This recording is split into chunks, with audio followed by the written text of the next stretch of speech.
In today's video, we're going to answer a very important question. Should you, right now, buy a house? First, let's get something out of the way. Let's get the big, fat, freaking real estate elephant out of the way. I'm a real estate agent. And let's first address the problems with real estate agents and how it's affected not only you, but how it's affected me. One of the people, or one of the group of people that has benefited a great amount over the past 2 years of this huge real estate growth has been agents. We make an average 2 to 3% per sale of the house. So when you go from houses being $250K, where you make maybe 5 or 6K, to $500,000, where now you're making $12 to $15 to $18,000 per sale, it's quite egregious. And honestly, it doesn't make sense. We have benefited greatly from it, and it does. We have to acknowledge the issues if we're going to challenge things, right? And at first, I have to acknowledge real estate agents might always be pushing this narrative that things are going to always be great because it is in their financial interest for people to continue buying. That's why I always tell people, never call a realtor and ask them for advice about buying a house, because they need you to buy. So it's always difficult. You know, it's like you're calling me to say, hey, do you want to get some tacos? Dude, I'm going to go get tacos with you. I don't care if I just got finished eating. Anywho, so let's acknowledge that's the big elephant in the room, okay? Real estate agents they benefited greatly, and you might have heard from other realtors on YouTube or potentially at the coffee shop or a local realtor, yeah, things are great. Things are always going to be great. You should always buy. And now maybe you're looking at me as a real estate agent and you might say, hey, surely this guy has always said things are going to be great. And I do get those comments. Zeke, please pull some comments up here of people just saying, hey, you've always said things are going to be great. Oh, you know, shame on you, yada, yada, yada. And I try not to take these things personally, but you know what? I'm a big baby sometimes, so I do. And I just want to acknowledge that is an issue with real estate agents that I have. And I can see how you can look at me as a real estate agent and think that is my perspective, okay?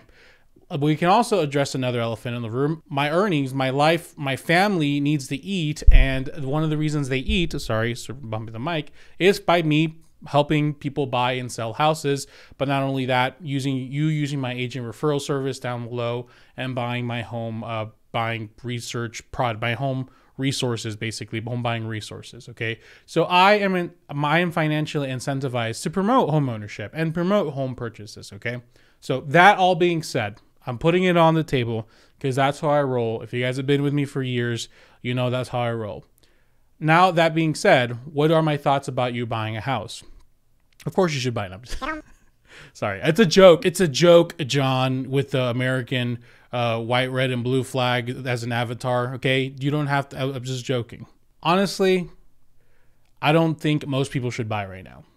Here's the thing: there should be 3 motivating factors for you to buy, and it's in this priority. Okay, your first priority is there's an urgent need for you to buy. There's an actual urgent need. We're gonna go through each one, you know, really specifically. So just hold on to your horses there.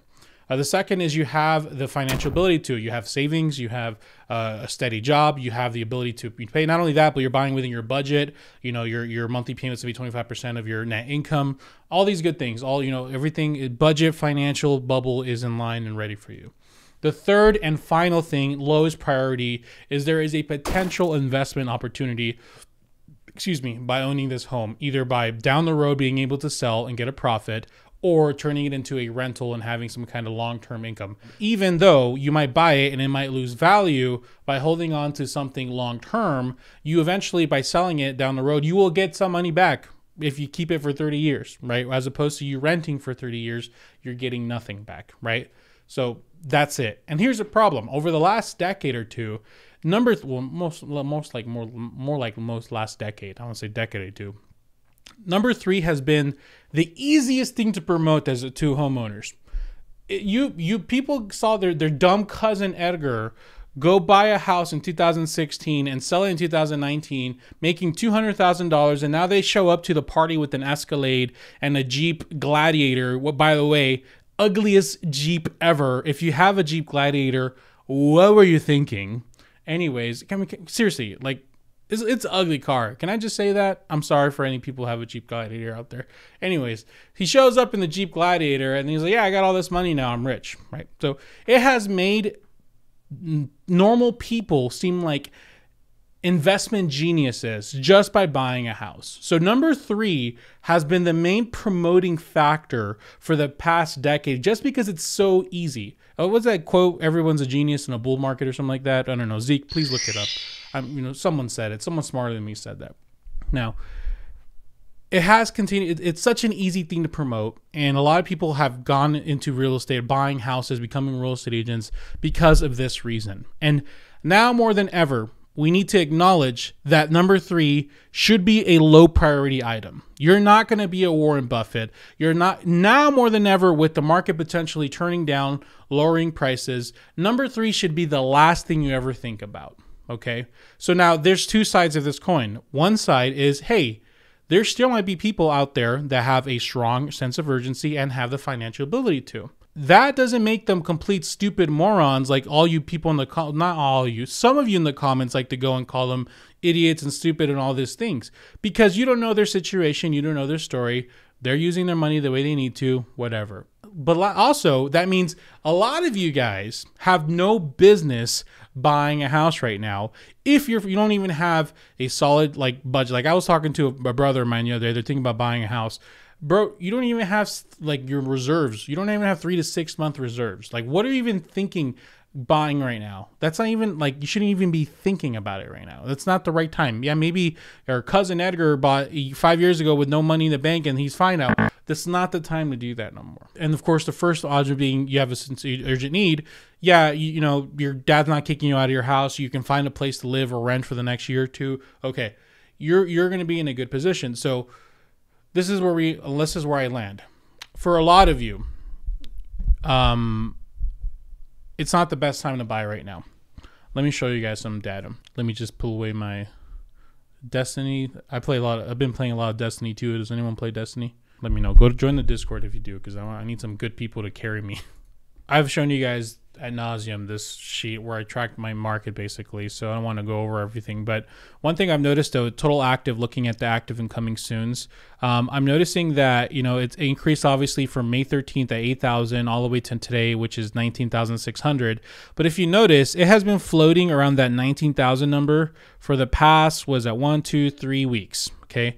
And dare I say, it might actually just stay around that range. So this was increasing at a really rapid rate over the past, month or two, and it's kind of just slowed down its growth, and it seems to be floating around that 19K number now more than usual. Now, so with the sold numbers, it seems like it's having a common thing. Once again, we were at 11,000 sold. 9,500 sold, 9,400, 8,900, and it dropped massively. And now we seem to be floating that 6,100 to 5,700. It seems to be slightly dropping. That absorption number, basically meaning, how many months will it take for all the houses to sell, has gone confidently at a low 3 to almost 4, right? So it seems like the inventory is going to be sticking around 19,000, at least in Phoenix, Arizona area. And it seems like that sold number is dropping more. But let's look at the prices though, because the big thing right now is the prices. And the big reason why a lot of people shouldn't be buying is because if you go and you put yourself in a bad position where you buy,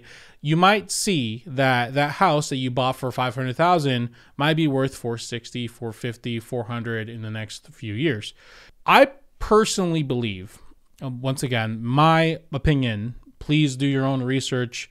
Make sure to, do your own independent research and whatnot. Okay. This price range here, this is basically, so just so you guys know, the red number is the sold, blue number is listed. And basically, what I do every day, what my team does, is we look at all the sales for the past 30 days and 7 days. So we get an average 30-day number and average 7-day number. This is using the average of 7 days. So like today we look at the average 7 days. Tomorrow we'll look at the average of 7 days. So we exclude the day, obviously, because it's only past 7. And that's how we get a good indication of what's the average, most listed at sold price. And this is all Phoenix. We can see that, yes, if you look at the numbers, it's quite drastic. It went from 620,000 to, like, where is it at now? Like 550. So it's lost about 50 to 70K, 50 to 60K in price range, essentially. So, and of course we can see that list to sell number. People are actually buying it sold number a lot more lower than the list price, where in the beginning, even in June, list to sell was pretty even there. So what's happening, guys, is that as houses continues to stay on the market longer, they're going to get more desperate and they're going to start taking lower and lower offers. You might see some thumbnails or some shocking articles of like a Zillow price cut or like an Open Door price cut, them reducing 50 to 100K and just like, oh, market crash. But the thing is that those houses were already extremely overpriced to begin with. Zillow, you guys, we bash Zillow to nauseum here. We know that they're overbuying. They're buying way too much or trying to overlist way too much. So Zillow reducing their listing 100K is not going to be a big factor. The thing that we're focusing on that's going to really affect things is those home sellers that are looking to sell now, right? Who have bought 5, 6, 7 years ago, maybe 3, 4 years ago. They have $300,000, $200,000 worth of equity, and them taking 40 to 50K off to reduce the price to sell it to you. I mean, they're still making a good chunk of money. And you're here thinking that, oh, I bought this house 40, 50K cheaper. I'm on top of the world. Like, I screwed them over. But literally, they still made a ton of money, right? So for the time being, I'll say we are in an extreme buyer's market. It's shifted quite drastically, where buyers have a lot of negotiating now. Sellers, we're at a point where like there's no showings, and if you finally get a showing, it's like, holy crap, what can we do to get this happen? Now, so the reason why, for those who are buying, it's not necessarily a terrible. I mean, if you buy at list price, you're risking losing a lot of equity. Actually, not risking. You're pretty much at this point guaranteed to lose equity.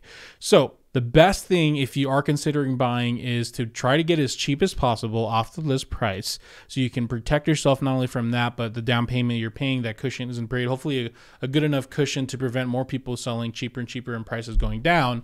And of course, trying to get closing costs, trying to get them to pay a big chunk of the cost to buy a house. Like right now, closing costs, it being $8,000, $10,000, you can potentially get the seller to pay that for you, and all you have to worry about is a down payment. Hey, you could even maybe use a down payment assistance program again and get the bank to pay your down payment, pay the closing costs, have the seller pay the closing costs, and yes, you're buying your house at a higher price range. However, if the monthly payment makes sense, because that's always number 2 reason, right? That's the big factor. If monthly payment makes sense, I can see why you might think it's a good idea. However, in most cases, your number 1, which is your sense of urgency, the reason why you're moving, has to be extremely strong.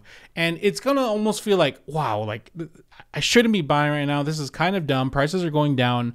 But number 1, I live in an apartment and I have my wife's about to give birth to triplets. Or maybe it's like, hey, I really don't want to rent. I don't want to have a landlord. Someone's freaking your lord. Like, no, I don't want that. I want to own where I live.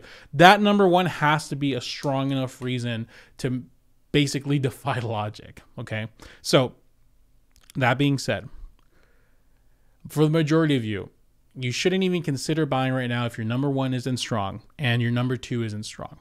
Okay, investment is low tier right now. The chance of you making money on your house is very low.